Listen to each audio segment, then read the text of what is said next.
Look at that. I dropped my phone. Okay, so what I'm recording right now is this. A little bit of a revelation of who Danielle Kingstrom is and what Danielle Kingstrom is working on.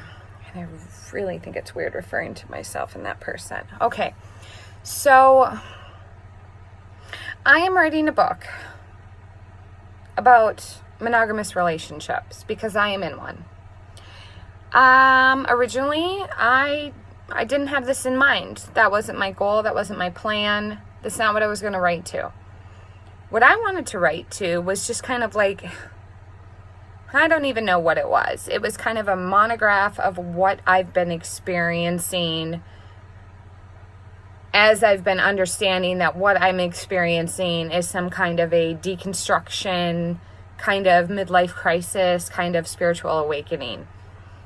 And while I was embarking on this journey, I was invited by another writer to work on a project that would incorporate both of our writing skills and both of our stories into producing what we had hoped would be this non-expert marriage advice book.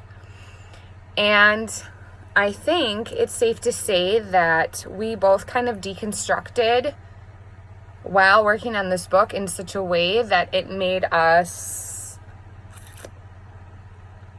go down separate paths. What is the official statement that we had considered using was that we had creative differences. And it was more than that, but let's leave it at that. And anyway, and so then after this fallout happened between this co-authoring relationship that I was embarking on, I'm going to be honest, I wanted to give up. I wanted to be done with this idea of writing this marriage book because I thought I've only been involved in my own marriage going on 10 years, going on 11 years. See, that's how great I am knowing how long I've been married. So I've been in my marriage for over 10 years. And I've experienced, I have been the sole actor of a lot of drama. And I learned a lot from that.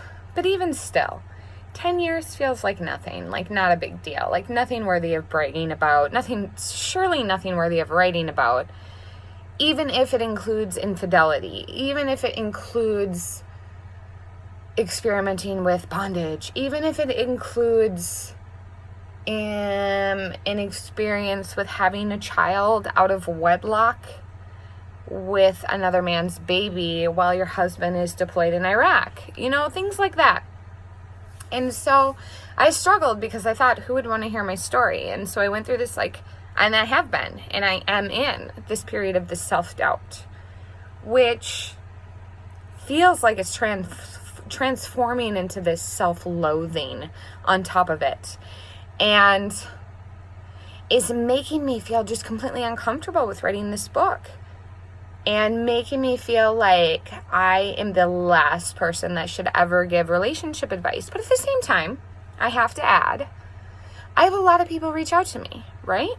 I have a lot of people ask me questions like, how did you deal with this? And how do you deal with this? And this is what I'm going through. And I need help with this. And in a lot of instances, I feel like I'm being helpful to other people.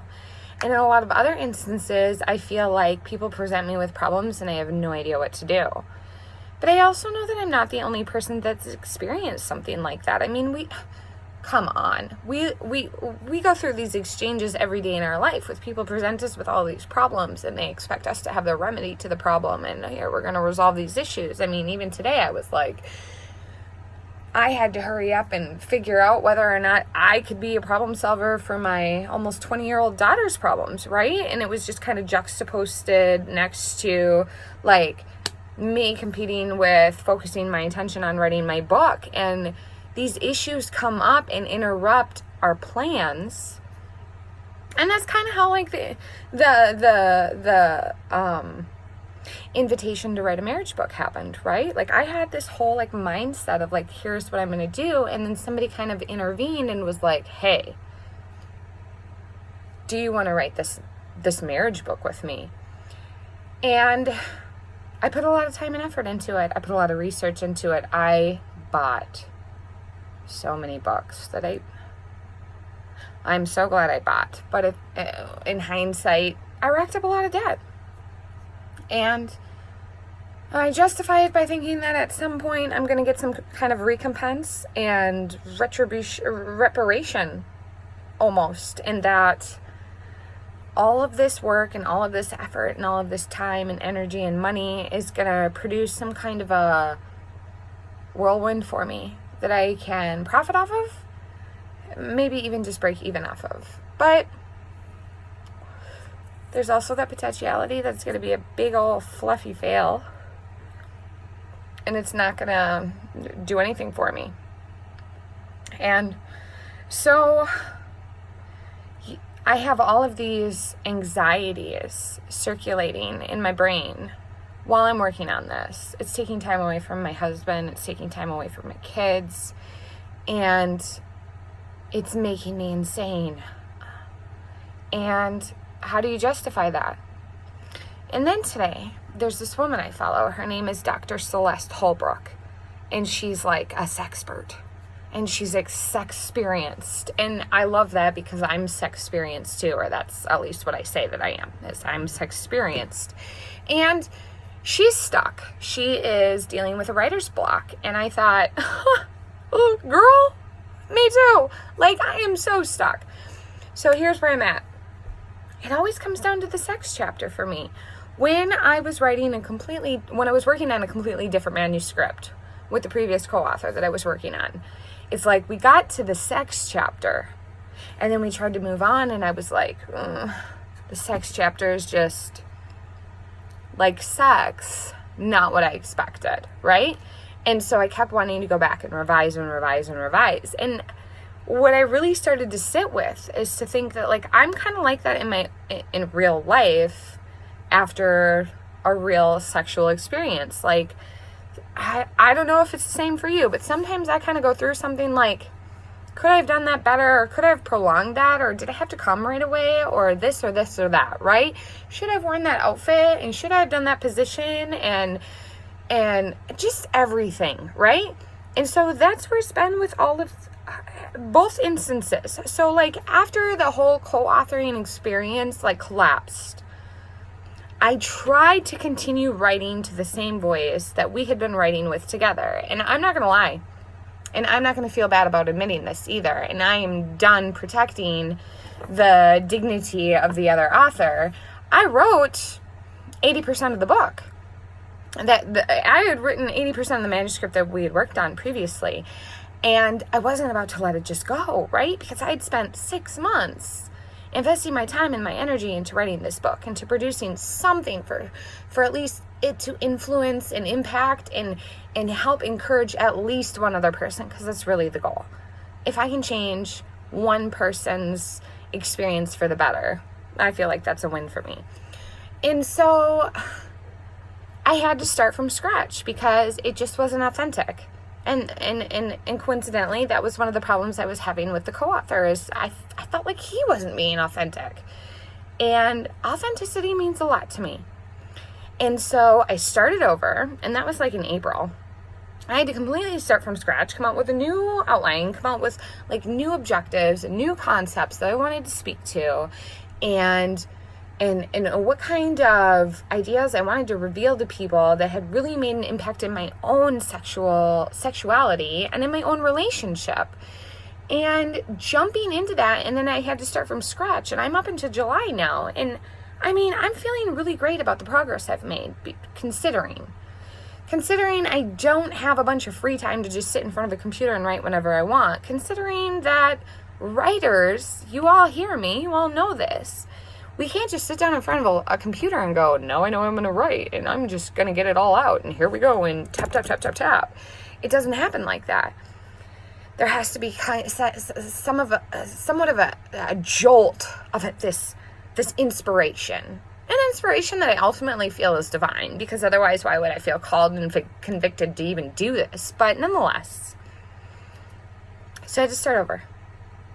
And I don't want to give up on this. And my husband has been the best support system ever and has been encouraging me this whole time, but I'm still stuck on this sex chapter. And it's ironic, but at the same, it's ironic. It's ironic because I love sex. I love talking about sex. I can talk about sex until I am red and flushed in the face and aroused. I love talking about sex. And I've always been interested in sex. I was a curious little sexual deviant as a child.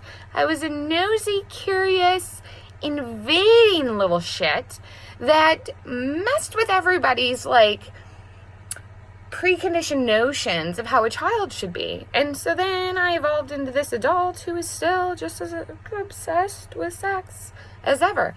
And so, like I said, good at the doing, the writing, and putting my feeling into it, and putting my emotions into it, and articulating it in such a sense that it's understandable, and it's consumable, and it's also logical, and it also makes sense, and it's applicable. Man, that's a fucking struggle. But I have a D-Day. It's around the end of August. And August for me is a renewal period anyway. And that's the reason why will be released in the book. Will be revealed in the book, I should say. Look, it happened again. Hello, I'm back. And so all I wanted to say is that we all make choices to do something, and we struggle with the choice that we make. But I don't believe for one moment that I won't witness any suffering. I don't for one moment believe that even if I have this, like, detailed plan of what I'm going to do, and I set up this outline, this beautiful, lovely, wonderful, scientific Greek outline that I have formulated, even though I love it so much, and even though I really believe in what I'm doing, sometimes I have doubt. I have self-doubt. Self-doubt. Man, that impacts every aspect of our lives, and most specifically, our sexual lives. And I just wrote about that on my Pathos blog for Progressive Christian, so you should check that out. But I'm losing my train of thought. I'm rambling on. We're going way past my 10-minute mark. And I just want to tell you that I've been whining and complaining lately, and I know that. Maybe somewhere in the subconscious, I'm looking just for more encouragement. Like, my husband is great encouragement, but sometimes I think people can relate. Like, I don't think my husband is doing it because he feels like he's supposed to. But even though they're always our biggest cheerleaders, we always want another cheerleading crew, right? So maybe that's what I'm looking for. And then I think that's egotistical and that's narcissistic. And then I think, what am I even doing? And here I am rambling again. So here's what I'm going to ask of you. If you want to encourage and support me, sign up to my Patreon. Become a patron. Tell me that you appreciate my work by supporting me, even as low as $4 a month. That just kind of sends a signal to me that I'm not wasting my time. And I'm going to be honest, I think even if I didn't get any Patreons, I'd still probably put my time into this, because somewhere, at some point, something I say has got to mean something for somebody else. Otherwise, why would I feel like I'm compelled to say it? And that's how we all are, right? We all have gifts. God gives us all our own individual paintbrushes and canvases, and we just have to create what we create. And hopefully that sends a message of love and inclusivity and authenticity. And that's my aim, and connection. So thanks for listening. Enjoy your weekend.